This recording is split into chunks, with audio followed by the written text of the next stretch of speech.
नमस्कार, मी शिवानी. पुणे प्राईम न्यूजमध्ये आपलं स्वागत. घरात कोणी नसल्याची संधी साधत अज्ञात चोरट्यांनी घराचा मुख्य दरवाजा उचकटून घरातील सोन्या चांदीचे दागिने आणि रोख रक्कम असा जवळपास लाखो रुपयांचा ऐवज चोरून नेला आहे.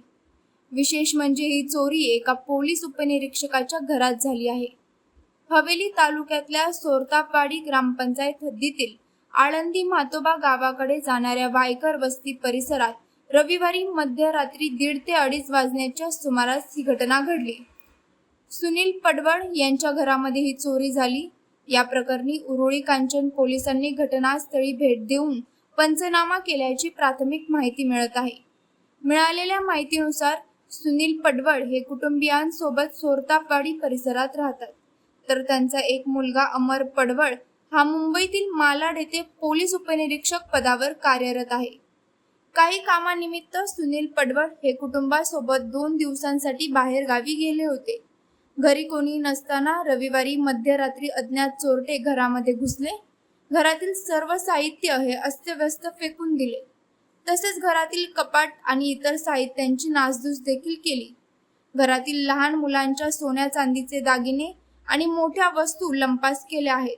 दरम्यान पडवळ यांच्या शेजारी असलेल्या घरांना या चोरट्यांनी बाहेरून कड्या लावल्या होत्या. पुढील तपास उरुळी कांचन पोलीस करत आहेत.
पाहत रहा पुणे प्राईम न्यूज. धन्यवाद.